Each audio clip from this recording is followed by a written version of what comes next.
Hey, what's up guys? It's Paul, also known as LoLapaulling, and today is the first episode of Bloons Tower Defense In Depth, a series where I give you all the tips and tricks you need in order to get an advantage in Bloons Tower Defense. Today's episode is Economy, also known as Eco. So what is Eco? Eco is the amount of money that you receive every 6 seconds, as you can see here. You increase your economy by sending balloons to your opponent in assault mode, or purchasing increases in defense mode. Now, since the majority of people play assault mode, we will be talking about it for the rest of the video. If you want a more in-depth guide on defense mode, leave a comment below to let me know. So why is Eco important? Eco is one of 2 major ways that you can earn money in Bloons Tower Defense battles. The other is farms, which we will discuss in a moment. Eco is important because it is the most reliable and predictable source of income in the game.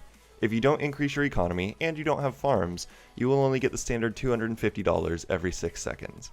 So although it costs money to increase your eco, you are able to both attack your opponent and increase the money that you get every 6 seconds by spending money. Also, the earlier you increase your economy, the more money you have to build and to increase your defenses. It's an exponential increase, meaning that the earlier you start, the bigger you snowball and increase your lead. As I mentioned before, there is another type of income available, the farm. Banana farms are towers that do not attack, but instead produce bananas each round that you can collect in order to get money. The main appeal to banana farms is that you're able to invest a little bit of money by purchasing the tower, make money for a while through the bananas, then sell the tower to get most of the money that you spent back. This allows for a very big surge of money when you need it. Because of this, farms are often used for rushing, which will be explained in another video. Economy is better late game, while banana farms tend to be better early game.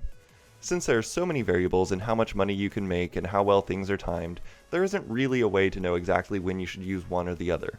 However, I believe that if you want to go past round 20, you should use economy, and if you plan on winning by round 20, then you should use farms. Here you can see how the stats break down for the balloons.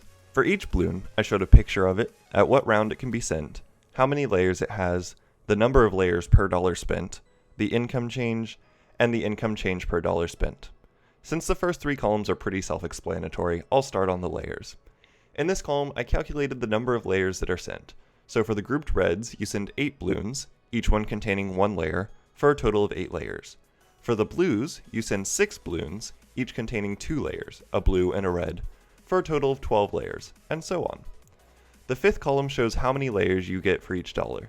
This is important if you know that your opponent can't pop very many layers at once, and you want to get the most layers for your money. Basically, the higher the number, the more efficient it is to send those balloons if you want to send lots of layers. It's important to note that for the Moab class and above, this only counts the actual balloons in there, not the number of hits to break them down to balloons. This means that the number of layers is actually significantly higher since you have to pop the Moab or above in the first place.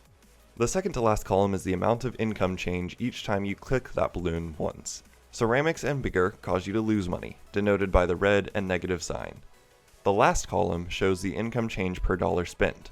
The higher the number, the more efficient it is to send if you want eco. Notice that they are all the same up to spaced rainbows. None of them get you more money for each dollar you spend. They are all equally efficient. So, if you want to get the most, send what is fastest.